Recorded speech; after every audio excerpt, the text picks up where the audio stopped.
Backed by popular demand, the zip tie moment. So, Dulcich is really good at barnyard bodywork, and we just straightened out this valance a lot. It looks so much better, but unfortunately, this thing is pretty hashed. This is the lower grill, and the studs are broken off. This ear is broken off. It has one mounting point with no nut on it. So, what are we gonna do? You called it! We're gonna zip tie this thing right there in place. Now's where it gets tricky. This is where I'm gonna have to bend a loop around that lower tab. If you need to get a zip tie around a U-turn, you can. Put one bend in it there, and another bend in it there. And now you can get it around a corner, like so. Doo-doo. Oh man, this is gonna be good. The main thing is it's gonna keep this grill piece from falling out because these are hard to find in good shape. Always hold your car together with zip ties. That was your Roadkill Garage zip tie moment. Aren't you glad it's back? I just wrapped up the flawless and time-consuming spark plug wire installation, which reminded me to give you the Roadkill Garage zip tie moment. Now, I've surprised every time I do this how many people have not seen how to make a spark plug wire separator with zip ties. So I'm gonna show you what to do. First thing is, get them nice in order. You're gonna put one of them here and then simply slide a zip tie in between each wire. You gotta keep all of the zip tie tails on the underside so that they can't be seen. It's those little things that count when you're building garbage. So once you have all of them in loose like this, now's your opportunity to make sure all the wires are exactly where you need to be, and then tighten each individual zip tie in between the wires first. Once you're done with all the individual ones, you can tighten up the overall one, snip the tails off, and bam, flawless plug wire separator made out of zip ties for virtually free. Here's something you want to consider. At least a couple of basic gauges, oil pressure and temperature. This is a circle track gauge panel. It's pretty cheap. It's made by a company called Roadkill. I think it's around 90 bucks. And the nice thing is it's pre-wired with warning lights. Instead of just drilling it and tech screwing this in, I'll use the old zip tie trick. I've got a perfect location. Nice and tight. And now we don't have to worry about burning up the engine. Ooh, yuck. Yeah, that one's garb. I was gonna just do something amazing with a zip tie. Really? We should come up with a name for doing something like that. Is this gonna be the Roadkill Garage zip tie moment? I think so, because one of the things I learned was when doing a compression check, you want the throttle wide open. Oh yeah. But, you know, if you don't have that buddy inside the cab to step on the gas, you'll have your little buddy right here. I just usually take the throttle return spring and flip it to the other side. Oh, well, yeah, I guess I would save wasting a zip tie, but then we would be short a zip tie moment. Wow, should we install it? It's not a Dodge truck. What do you think? It's pretty fresh. Get some zip ties. I don't have any. We don't have zip ties? Believe it or not, yeah. Wow, look at that. Actually, not bad. This is gonna be the Roadkill Garage zip tie moment. See, when you find animal cadaver in the middle of the desert and you feel obligated to decorate your vehicle with it, you're gonna have to just go to the zip ties. Where do you want it styled? I think centered right there looks pretty good. Think that's pretty good? Yeah. I don't really like that I'm gonna have to go across right here, but I think that's just what's gonna happen. Of course, you all know the trick of putting two zip ties together to make them longer. I call that ganging zip ties. Ganging them? Yeah. Yeah, I think that's zip tie 101. We probably covered that in the first episode. Oh man, there's still hair on this thing. I know, it's fresh. Do you think it's a goat? Yeah. I don't really like the goat skull. Finding skulls in the desert, you can't be picky. Yeah, I know. Yeah, and you're sort of obligated to install them on your truck. Yeah. That might not be a forever addition, but you know, the zip ties do make it semi-permanent. That's not too bad. Yeah, no. And there you go. It's as simple as that. And it's easily removable when you tire at the goat's head. Yeah. Right? Yep. Some kind of... Okay, check the stability on that guy. Oh man, that's not going anywhere. Okay. And then, of course, you gotta trim the tails. I mean, there's no way that you could allow these things to just hang out there and flop around. And you gotta pick them up because you don't want to leave them in the desert.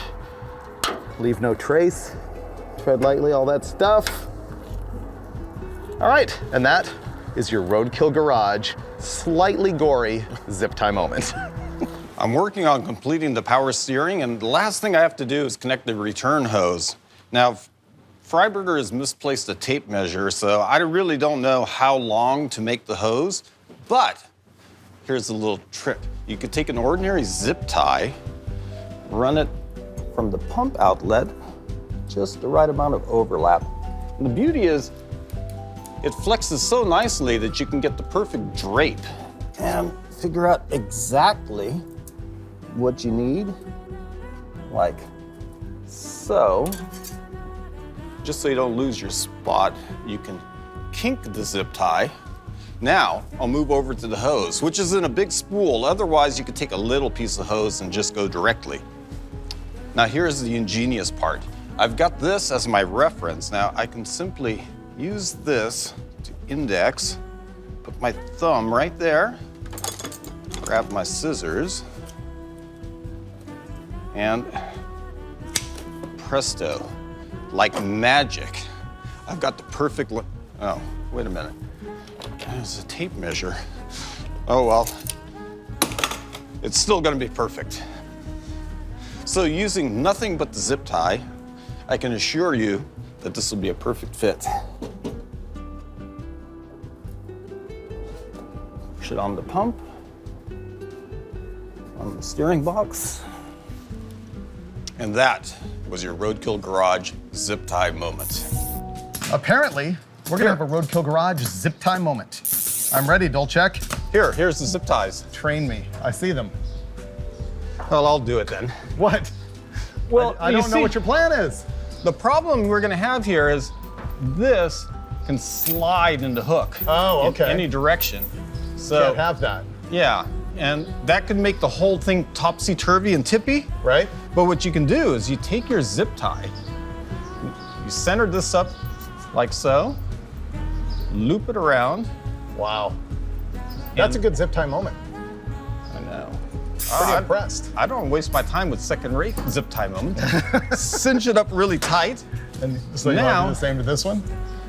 What we've effectively done is we formed the loop so it can't slip. And if your zip tie breaks, it's not like you're going to be any worse off than you were when you started, but it's not going to have that much spreading force. That's pretty good. Are you hooked on both ends? That was another Roadkill Garage zip tie moment. Right now is the opportunistic moment for the Roadkill Garage zip tie moment. When somebody has booger welded a chain onto your engine bracket and you're too lazy to actually remove it and you are haphazardly installing a big block Buick in your Chevelle, you may simply eliminate the rattling chain by proceeding directly to zip tying it to its own bracket. And now, voila, you only have to listen to it rattling against itself and not against your inner fender well. Give me another zip tie, Steve. Didn't work as well as I'd hoped, but it will. It had kind of the pleasant sound of the holiday cheer. I don't know if you want to make it better. Zip tie moment, take two. When you've got your chain and it's rattling freely, even though you've already zip tied it to its own bracket, what you want to do is just go in here and find a way to zip tie more of the chain to itself so that it doesn't rattle. I can do this. Zip ties, multi-purpose, vehicular pleasure. Why don't you just Ready? get the chain right off the bracket? Do what? Oh! Fixed? I don't think we're gonna hear that over the sound of power. No. So there you have it. Your really half-assed Roadkill Garage zip tie moment. Okay, brace yourself and bring the kids into the room because this is going to be the most genius ever Roadkill Garage zip tie moment. And what we're gonna do is show you how to measure the backlash between the gear on the starter and the ring gear because that will affect that gnarly, nasty grinding noise that you get with Chevys a lot when that clearance is wrong. So what you wanna do is pull the gear out of the starter and mesh it with the ring gear like so. You can see there's a little bit of lash between those two gears. What you're supposed to do is measure it with one of these. It's a feeler gauge shaped out of round wire. You want about 20 thousandths clearance in there. The problem is our wire gauge only goes down to about 35 thousandths, so that's junk. So the next thing is you would break out your feeler gauge like this. The problem with that is that you cannot get it in there to measure anything. So that's junk. So this was actually a Dulcich thing. Check this out. Got the end of your standard cruising model zip tie, and I've got a caliper. And when I stick the very, very tip of my zip tie in there, you can see it's about 23 thousandths of an inch thick. And we know that that backlash right there wants to be about 20 thousandths. So if the end of that zip tie is a tight fit in between those two gears, we are gonna be good to go. So I'm gonna stick this in there, and it's just a nice tight fit, which tells me my clearance in there is about 20 thou. That's within spec, and I am good to go. That was a really smart zip tie moment.